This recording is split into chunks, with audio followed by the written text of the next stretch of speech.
चीन के पास कुबेर का खजाना आ रहा है और उसका खजाना जितना बढ़ेगा उसकी विस्तारवादी की भूख उतनी ही बढ़ेगी। वो दुनिया के लिए उतना ही बड़ा खतरा बन जाएगा। लेकिन चीन ने जिस माध्यम से खजाना कमाया है वो माध्यम ही चीन के राष्ट्रपति शी जिनपिंग की लंका खाक कर देगी, और वो है कोरोना। चीन ने पहले तो कोरोना वायरस की बात सबसे छिपाई और चोरी छिपे अपनी अर्थव्यवस्था मजबूत करनी शुरू कर दी, और इस बीच चीन की चुप्पी की वजह से पूरे विश्व में महामारी फैलती चली गई। और यही वजह है कि चीन के नाम से नफरत जुड़ गई और दुनिया के कई देश चीन के सुपर पावर बनने के खिलाफ चट्टान की तरह खड़े हो गए। दुनिया के देशों का गुस्सा इस बात का है कि कोरोना बांटने के बाद अपने किए पर माफी मांगने के बजाय शी जिनपिंग सरकार ने और आक्रामक रुख अख्तियार कर लिया।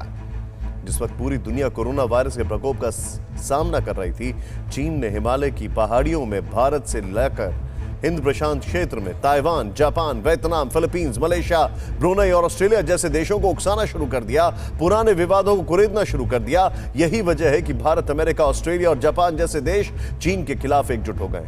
नेटो की तर्ज पर क्वाड ग्रुप बनाया गया है। ड्रैगन पर नकेल कसने के लिए अमेरिका ने अपने जंगी जहाजों को प्रशांत महासागर में उतार दिया है। इसके अलावा क्वाड देशों के विदेश मंत्रियों ने बैठक की, जिसमें अमेरिका के विदेश मंत्री माइक पॉम्पियो ने खुलकर चीन की आलोचना की और मित्र देशों के साथ खड़े होने का ऐलान किया। चीन से व्यापारिक संबंध खत्म हो रहे हैं तो भारत ने इसका विकल्प भी ढूंढ लिया है। सरकार जल्द ही ताइवान के साथ ट्रेड वार्ता कर सकती है। फिलहाल मोदी सरकार ने ताइवान की 3 कंपनियों को भारत में स्मार्टफोन बनाने के लिए इन्वेस्टमेंट की मंजूरी दे दी है। इससे 10,50,000 करोड़ रुपए की उगाही हो सकती है।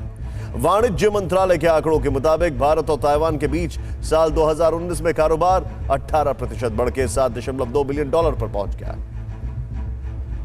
यानी चीन को जो मुल्क परेशान कर रहे हैं वो भारत के नजदीक आते जा रहे हैं, चाहे वो बात अमेरिका से शुरू हो या फिर अब ताइवान हो।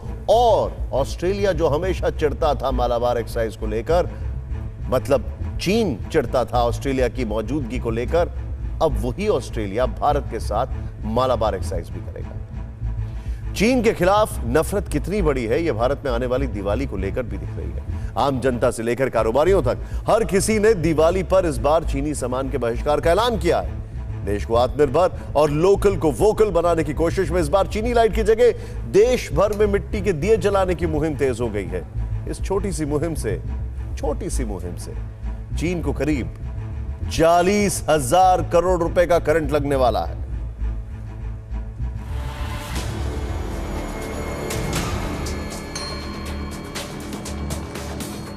दिवाली पर अब की बार चीनी सामानों का टोटल बहिष्कार।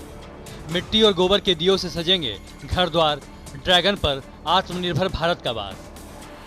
सरहद पर पिछले 5 महीने से जारी तनाव के बीच भारत ने चीन के खिलाफ वो दांव खेला है जिससे ड्रैगन की गर्दन तो गर्दन, कमर तक टूटने वाली है।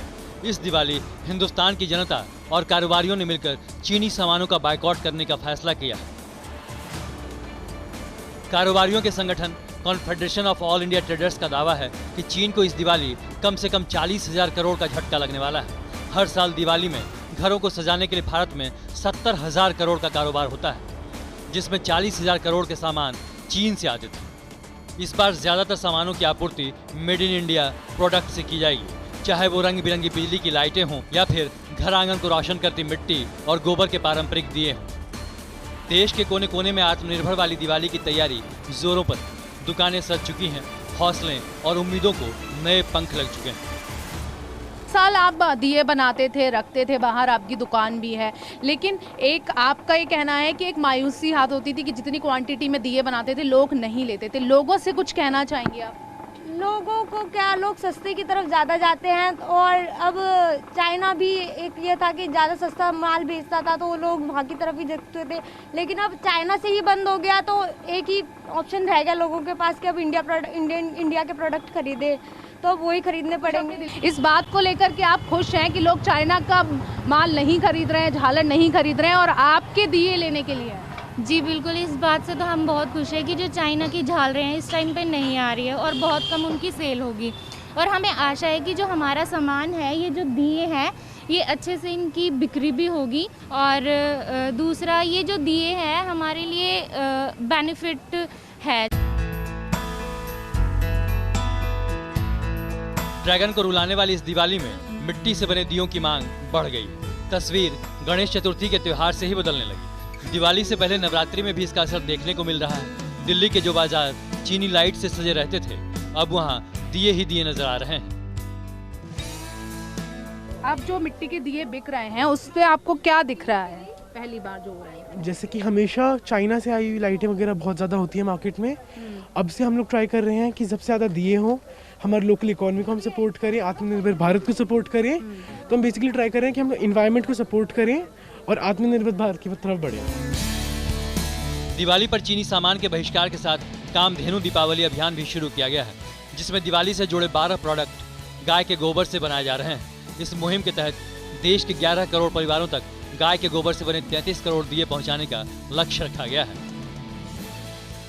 लोग खुद आत्मनिर्भर बन रहे हैं और आत्मनिर्भर बनने की एक सीधी सीधी तस्वीर हम आपको दिखाएंगे जयपुर के अंदर किस तरह से गाय के गोबर से निर्मित यहाँ पर दिए बनाए जा रहे हैं। और ये आप तस्वीरें देख सकते हैं किस तरह से ये जो ग्रामीण महिलाएं हैं उनको रोजगार भी मिल रहा है, आत्मनिर्भर भी वो बन रही हैं और गाय के गोबर से निर्मित ये दिए लगातार बनाए जा रहे हैं। आप किस तरह से ये दिया बनाती हैं और कब से बना रही हैं?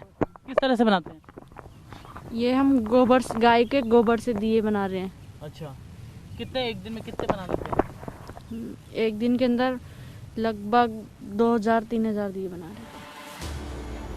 जाहिर है आत्मनिर्भर और मेड इन इंडिया प्रोडक्ट वाली दिवाली के फैसले से चीन बौखला उठा है। चीनी सरकार की भोंपू मीडिया गोबर के दिए के खिलाफ प्रोपेगेंडा में जुट गई है, यानी चीन को चोट बिल्कुल सही जगह पर लगी है।